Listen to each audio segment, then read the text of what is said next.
The Switzerland shooting Thaler. What are they? Why did I start collecting them? And why do I wish I could win the lottery so I could collect more? Stay tuned.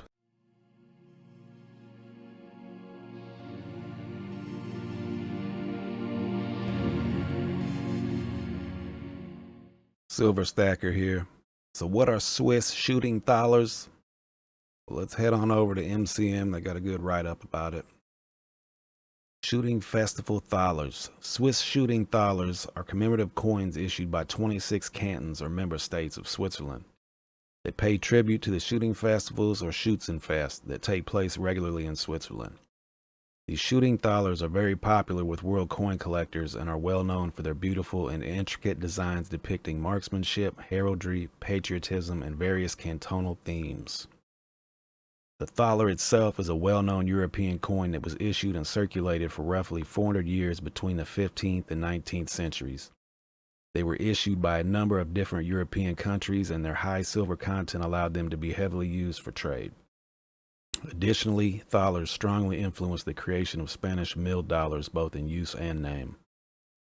The first shooting thaler were issued while the thaler was still a circulating coin. Despite this, shooting thalers were not intended for circulation and were allegedly used as bullseyes for early shooting festivals. Although other countries, notably Germany, have also issued coins for shooting tournaments, only those issued by Switzerland are considered to be shooting thalers. In addition, these coins are not the same as shooting medals that were intended for circulation. Schützenfest. Originally, the free shoots tournaments were used to raise money for widows and orphans of fallen soldiers who died in defense of their country. Today, Schützenfest has become home to the largest rifle shooting competition in the world, drawing 200 to 300,000 people each year. Their purpose is not entirely recreational, however. Switzerland does not have an army and instead depends on its own citizens for national defense, and carrying arms is fervently supported in the country. Shooting festivals are especially popular in Switzerland and Germany, which both have a long tradition of widespread gun ownership but low death rates. Classic shooting thalers. The first is from 1842 to 1939, and those coins are mostly very rare and hard to obtain. Individual coins can cost $1,500 or more. This older group was issued in the same size and metal content as their circulating counterparts, and in some rare cases, some of them did circulate. All of these early issues are business strike coins that exist today in various states of preservation. This group consists of 22 coins, including a silver 40 bahts, a silver 4 francs, 17 different silver 5 francs, 1 silver 10 francs, and 2 gold 100 franc coins.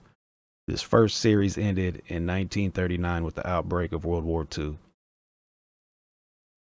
Modern thalers.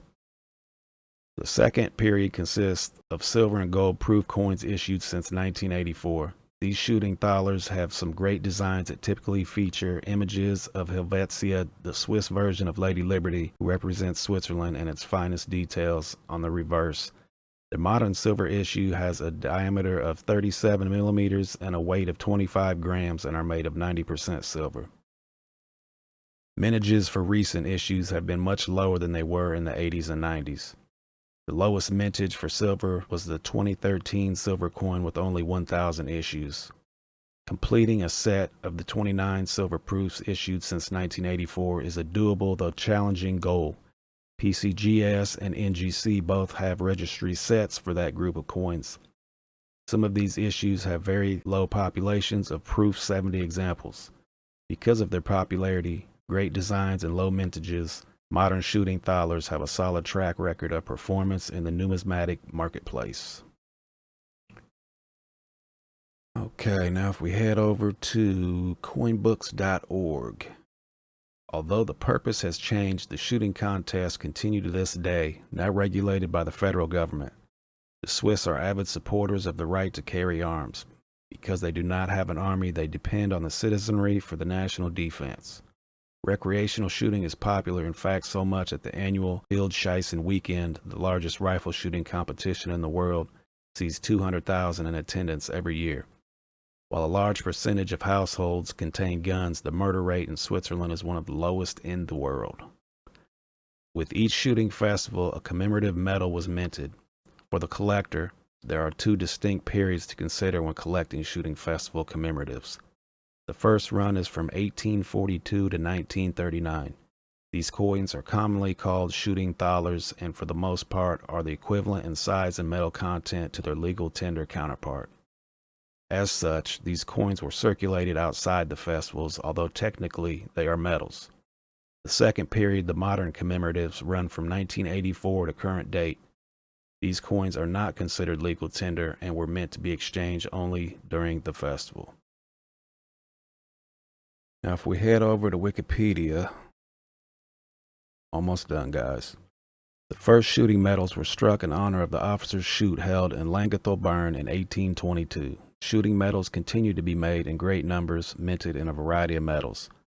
The first shooting thaler were cantonal pieces minted in the 1840s by Graysons and Glarus as sovereign cantons of the restored Confederacy. These two thalers were strictly legal tender, issued under the same conditions as other circulating coins of the period.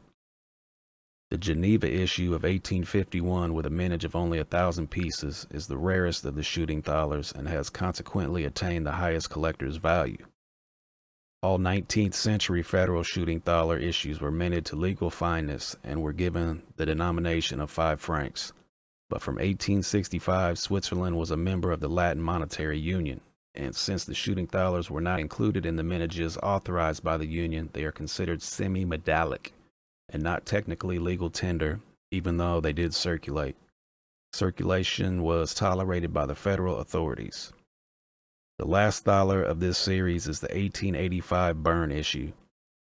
Some German mints in the 19th century also have issued commemorative coins for the Shoots and Fest.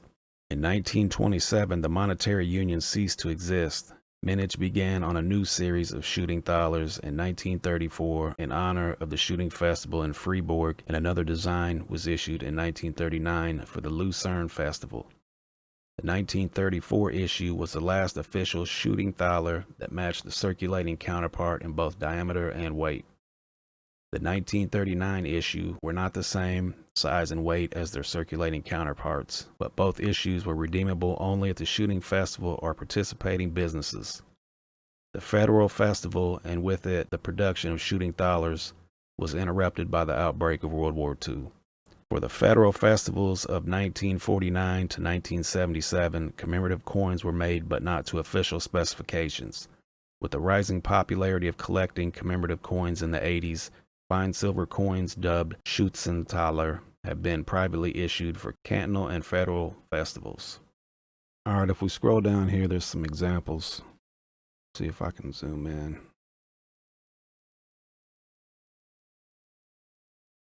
Just different examples of different years. Here's a good example. Like just the amount of detail.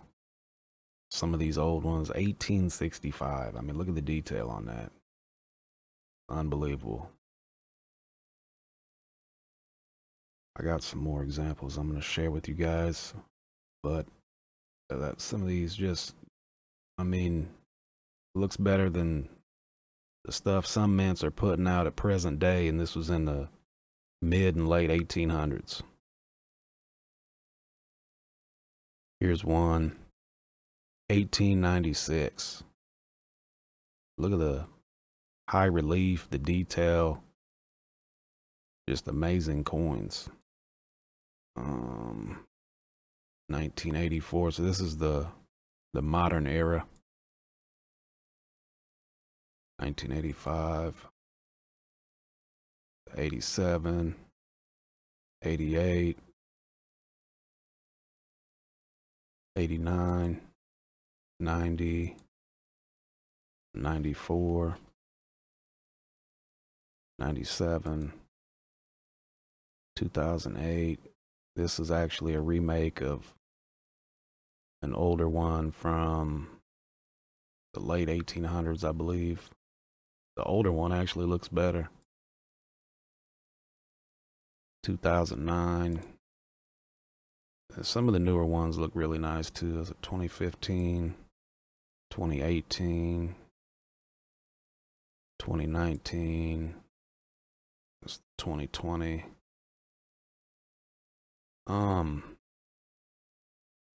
Let's go ahead and jump down to the overhead view. I'll show you guys my little modest collection. Only got 3 or 4 of these. Go ahead and jump down.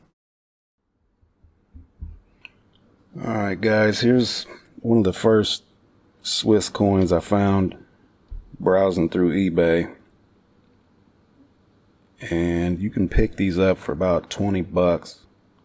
It's a 1948 B Swiss Constitution Centennial round.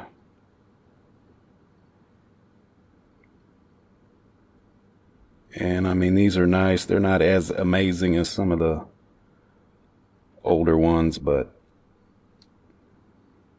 still good detail.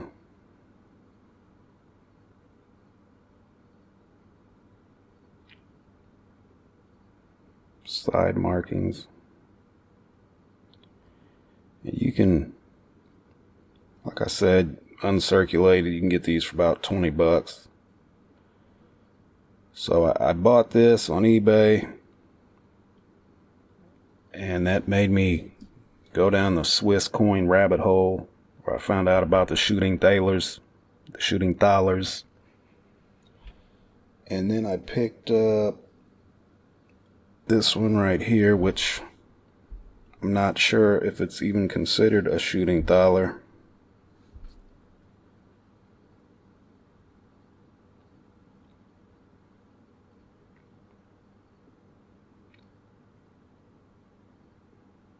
It's the 1936 B. It's an armament coin.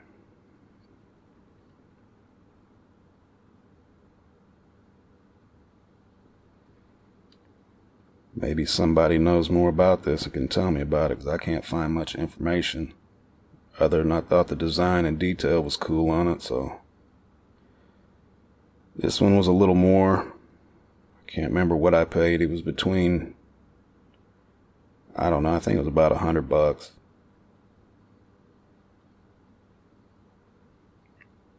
Mint state 65, so it's pretty decent shape.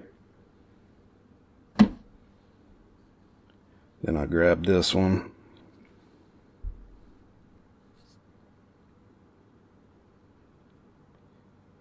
$2018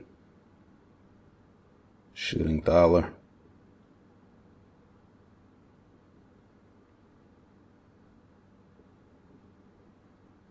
Really good detail.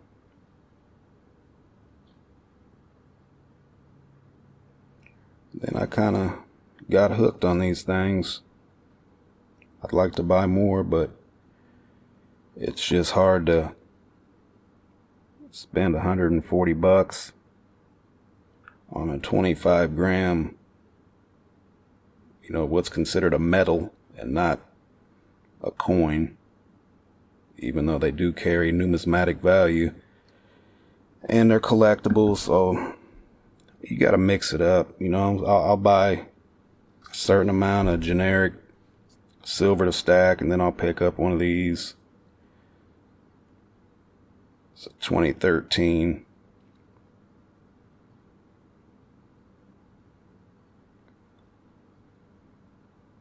Yeah, I think I'm going to send this one off to get graded. And probably one of those first ones I shown you. 90% silver, 25 grams, 37 millimeter, 1,000 minted. So these are all really low mint. I mean, even the older ones, some of them were really low mintage, some of them higher, but they're all really collectible, carry a good value with them.